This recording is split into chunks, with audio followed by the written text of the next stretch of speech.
Slam nước thì chơi rất là vui, tuy nhiên trong thời tiết nắng nóng của thành phố Hồ Chí Minh như thế này thì chỉ sau 2 ngày bạn ấy đã trở nên rất là kinh dị, giống như ở góc phải màn hình của các bạn đang thấy.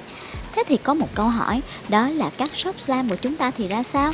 Slam bình thường có bền hay không? Cùng thử thách nhé!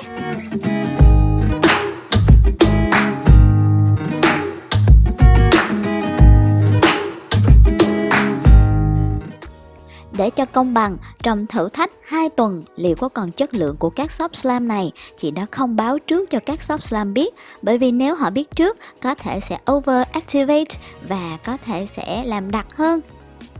Sau 2 tuần không biết là slam của shop nào vẫn giữ được chất lượng, chúng ta hãy cùng bước vào cuộc thi nhé!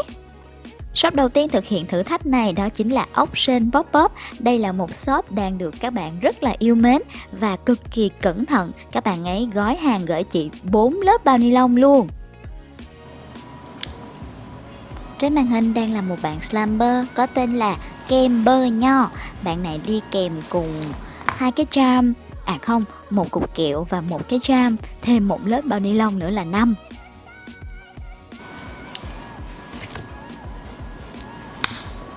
Sau 2 tuần thì bạn slam này vẫn giữ được cái màu pha trộn giữa màu xanh và màu tím, giống như là cái đuôi của ngựa thần unicorn ấy.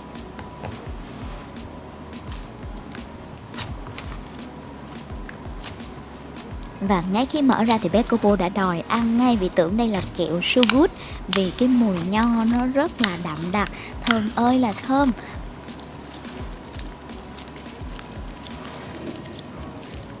Bạn ấy trở nên rất là mềm, dẻo và giữ được hình hoa tốt khi swirl.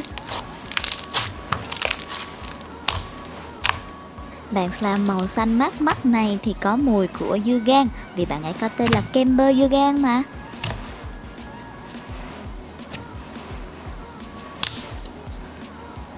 Bạn này có tiếng kêu xì xì còn to hơn bạn lúc nãy nữa và được đi kèm là một cái charm giống như là rau câu, thạch màu xanh lá cây á.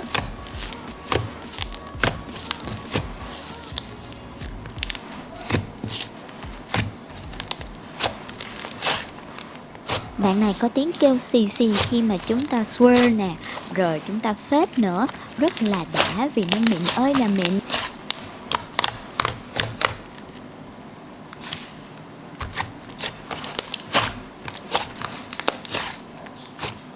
Tiếp theo là một hũ slam kinh điển được lấy ý tưởng từ những slammer nước ngoài có tên là ngũ cốc Fruit Loops.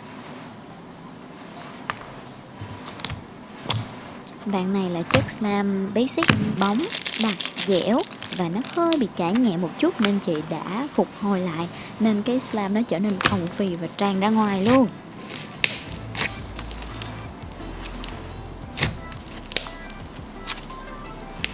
Đó, khi kéo ra cả nhà có thể thấy được cái độ đặc của nó như thế nào.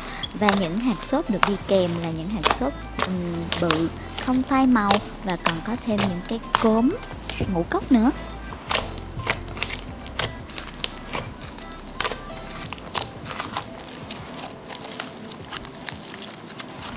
Cái mùi ngũ cốc Fruit Loops thì chị không thấy nó giống với bất cứ cái mùi ngũ cốc nào ở Việt Nam hết, nên là nhờ các bạn mua về rồi đánh giá thử cho chị xem là nó giống cái mùi gì nha.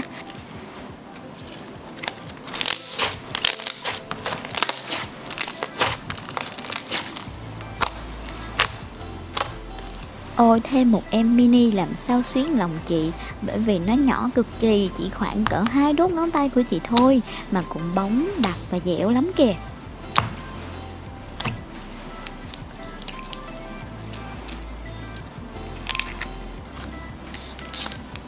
Tuy nhỏ mà có vỏ nha, bạn này thích hợp cho chúng ta đem đi học nè, đem đi chơi nè, hoặc thậm chí là đem đi du lịch, đem lên máy bay thoải mái.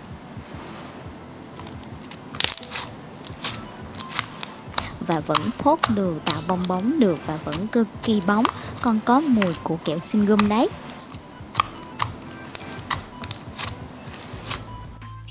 Và tiếp theo là một bạn slam trong vắt, trong suốt như nước.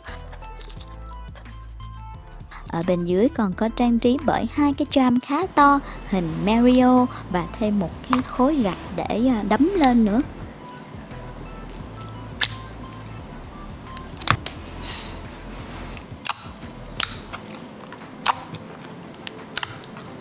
thời tiết nắng nóng thì dĩ nhiên là slam trong sẽ chảy trước rồi, nên chị đã phải phục hồi lại tí xíu, không có nhiều nhưng mà vẫn đảm bảo được độ trong của bạn ấy nè.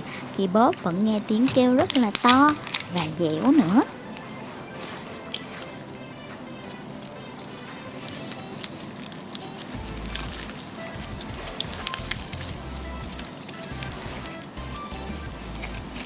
Swirl lại và tạo bong bóng tiếng kêu giòn tan. Bên trong có điểm xuyết một chút xíu fishbone màu đỏ và bên dưới là những hạt kim tuyến màu bạc kết hợp rất xinh.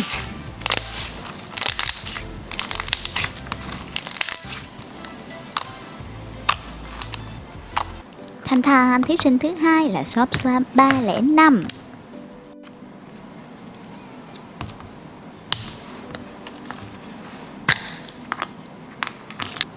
Bạn đầu tiên có cái màu rất là xinh là màu hồng và cũng bóng nữa, rất dễ lấy slam vì bạn ấy đựng ở trong hũ Hàn Quốc.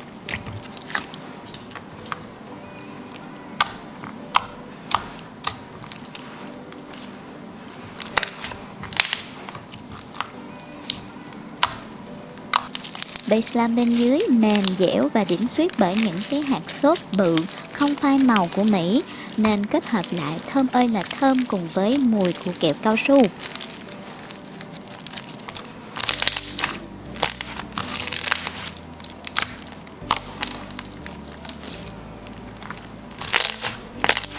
Tuy nhiên sau 2 tuần bị chảy tí xíu rồi nên chị chỉ cho khoảng cỡ 4-5 giọt borax vô là chơi vẫn vui, vẫn tạo bong bóng to ơi là to.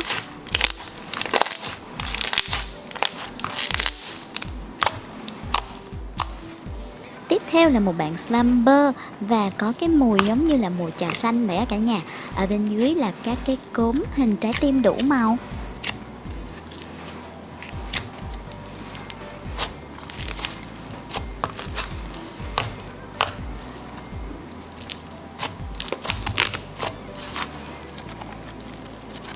Thời tiết nắng nóng cho nên bạn ấy hơi bị chảy nhẹ nhẹ, chị đã phục hồi lại và khi chơi thì đã trở thành một bạn slumber có thể cầm trên tay và khá là dẻo, mềm như ở trên video đây.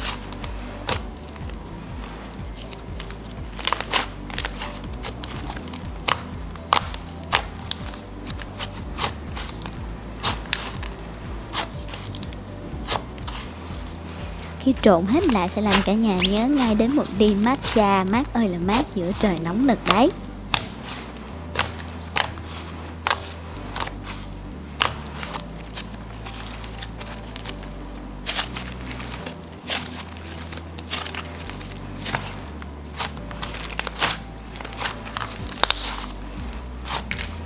Tiếp theo là một bạn slam trong, đựng ở trong size S, đựng trong hũ size S và ở bên dưới có những cái hạt kim tuyến lấp lánh màu hồng, cũng được điểm xuyết bằng những hạt xốp không phai của Mỹ.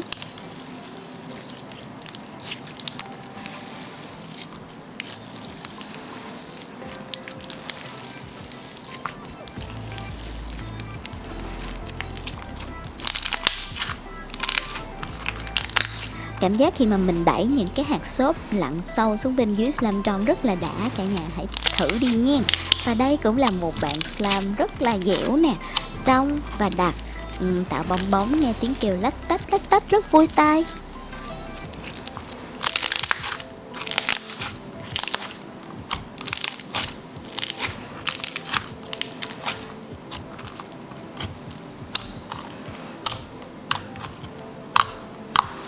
Chơi một hồi xong thì đục ngầu luôn, tiếc ghê á.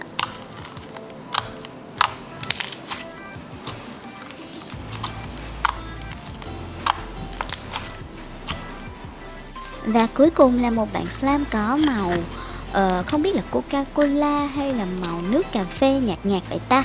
Ở bên dưới thì gồm có những cái neo trái cây rất là xinh luôn.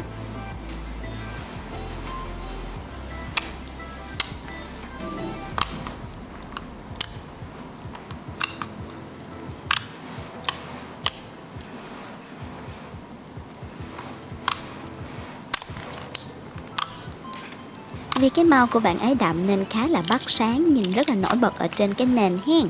Và đây cũng là một bạn slam có cái độ bền nhất của 305, bởi vì sau 2 tuần như vậy mà bạn ấy chỉ chảy một xí thôi, cho 1-2 giọt activator lên trên bề mặt là đã chơi vui như thường rồi.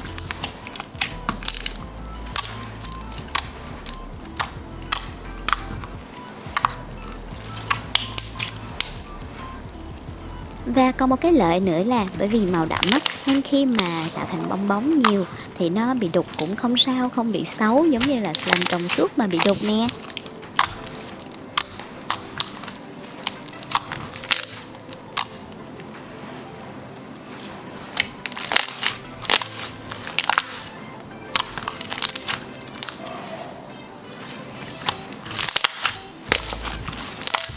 Ok, vậy là cuộc đại chiến slam đền ngày hôm nay đã kết thúc rồi. Mong là các bạn đã tìm ra nhà vô địch ở trong lòng mình bằng cách là comment xuống bên dưới bạn slam nào đã khiến các bạn cảm thấy bất ngờ về độ bền của nó.